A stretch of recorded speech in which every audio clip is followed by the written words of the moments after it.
कहानी शुरू होती है स्क्रैच को यानी एक जानवर को दिखाते हुए जिसके पास एक बहुत ही महंगा फल है एकॉर्न। वो उसे खाना चाहता है। उसकी बचपन से ख्वाहिश है इस फल को खाने की। अब जैसे ही वो ये खाने वाला था तो एक बुरी बात हुई। उसके हाथ से एकॉर्न न सिर्फ नीचे गिरा बल्कि एकॉर्न के गिरने से बर्फ की पहाड़ी भी टूट गई और उसका फल यानी एकॉर्न उसके हाथ से बहुत दूर चला गया। स्क्रैच ऐसा होता नहीं देख सकता था। वो जल्दी से उसे हासिल करने के लिए उसी के पीछे जंप कर देता है और आखिर उसे पकड़ भी लेता है, लेकिन नीचे गिरते ही उसके हाथ से दोबारा वो फल झाड़ियों में गिर चुका था। वो भागकर झाड़ियों से उसे उठाने जाता है पर गलती से उसके हाथ एकॉर्न की जगह एक बेबी स्क्रैच आ जाता है जो कि दूर से एकॉर्न जैसा ही दिख रहा था।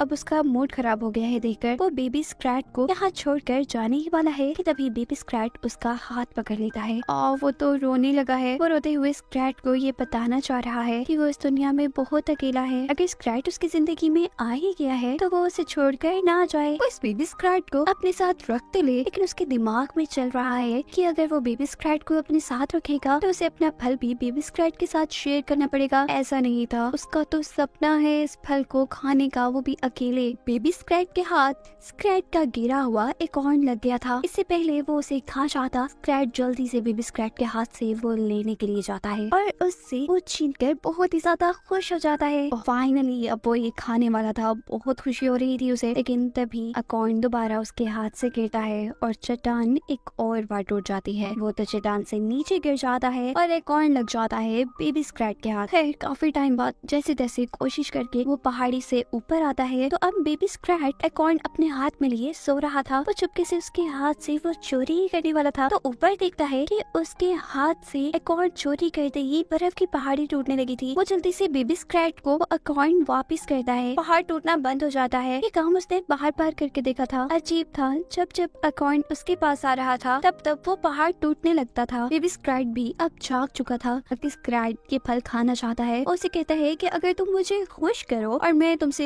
इसके अंदर से कोई हिस्सा नहीं मांगूंगा, आई प्रॉमिस। स्क्रैच को तो एकॉर्न खाना ही खाना था। अब उसे बेबी स्क्रैच की बात माननी पड़ती है। वो उसे खुश कर रहा था, लेकिन कहीं ना कहीं उसके दिल में थोड़ा सा चोर था। वो क्योंकि जल्दी फल को खाने की कोशिश कर रहा था, इसलिए वो पूरी तरह ना तो बेबी स्क्रैच को खुश कर पाता और उसकी चीटिंग की सजा में आसमान से उस पर बिजली गिरती है। तब वो बेबी स्क्रैच को खुश करने के लिए अब डांस करता है। अब क्या था, डांस करने से बर्फ की पहाड़ी उसके ऊपर गिर चुकी थी। वो बर्फ में दब गया था और अकाउंट दोबारा बेबी स्क्रैच के हाथ लग गया था। अब इन सारी चीजों से तंग आकर वो एक प्लान बनाता है कि किस तरह वो बेबी के हाथ से एकॉर्न भी ले ले और बेबी उससे बहुत दूर चला जाए। वो पूरा एक ट्रैप, एक जाल बनाता है बेबी स्क्रैच के लिए, जिसके अंदर बनाया हुआ था उसने एक क्रॉस। जैसे ही बेबी स्क्रैच उसके ऊपर एकॉर्न रखता तो बेबी स्क्रैच का पाँव उसके जाल में फंस जाता और वो वहाँ से बहुत दूर चला जाता। स्क्रैच बेबी स्क्रैच से ये सब करने को कह रहा था, लेकिन क्योंकि एकॉर्न का वजन बेबी स्क्रैच से ज्यादा था इसलिए वो प्रॉपर तरीके से उस क्रॉस के ऊपर एकॉर्न को नहीं रख पा रहा था। तभी स्क्रैच कहता है, उफ, तुम्हें कभी कुछ समझ नहीं आएगा, चलो हटो,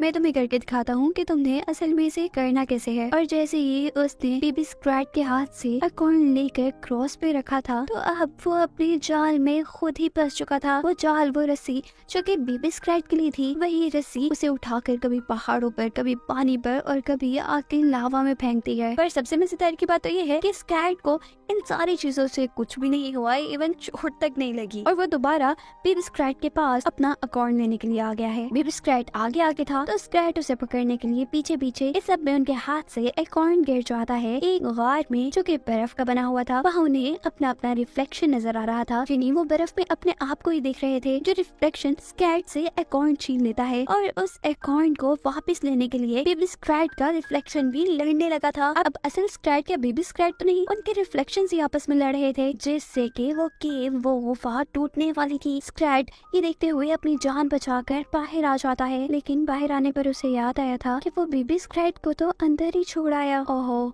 अब उसकी वजह से वो मर गया होगा। उसे अब दुख हो रहा था। वो इतना सालिम तो नहीं था कि वो किसी को मार दे, लेकिन स्क्रैच की इस तरह की सारी सोचें तभी खत्म हो गई थी जब बेबी स्क्रैच सही सलामत उस गुफा से बाहर आ चुका था। गुफा अब टूट चुकी थी और उसके टूटते ही एकॉर्न भी उससे बाहर निकल गया था। यहाँ स्क्रैच और बेबी स्क्रैच जो कि आपस में मिलकर खुश हो रहे थे, वो एकॉर्न को देखते ही एक दूसरे के दुश्मन बन जाते हैं और उसे लेने के लिए भाग जाते हैं। अब इन दोनों को हम एक खतरनाक जगह पर खड़े हुए देख रहे हैं और और दरमियान में उनके है अकाउंट। मुकाबला है कि कौन पहले इसे लेगा। इससे पहले कि दोनों में से कोई उठाता, आसमान से एक परिंदा उस अकाउंट को बहुत आसानी से चुरा कर ले जाता है। ये देख दोनों को ही बहुत ज्यादा गुस्सा आया है और उस परिंदे से अपने अकाउंट को वापस लेने के लिए वो दोनों बन जाते हैं एक दूसरे के साथ ही। वो दोनों उस बर्फानी परिंदे पर हमला करके उससे अपना अकाउंट ले लेते हैं। अकाउंट लग जाता है बेबी स्क्रैट के हाथ, जो के उसे लेकर वहाँ से भाग चुका था। भागते भागते बेबी स्क्रैट एक दरख्त से टकरा कर गिर जाता है। उसके गिरने से उसके हाथ में मौजूद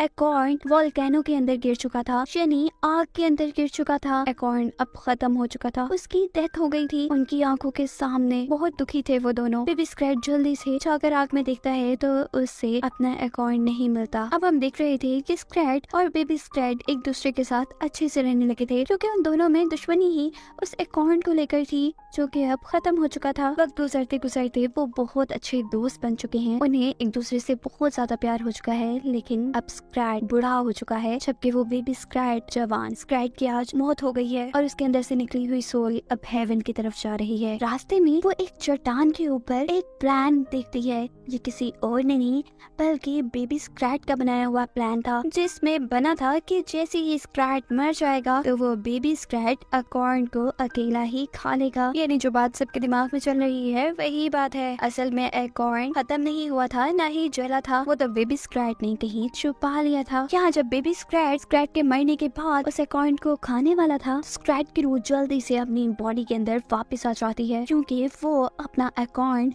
उसे इतनी आसानी से नहीं दे सकता था। अब इस अकाउंट के पीछे ये लड़ाई दोबारा चलनी थी और कहानी को यहाँ खत्म होना था। Thanks for watching.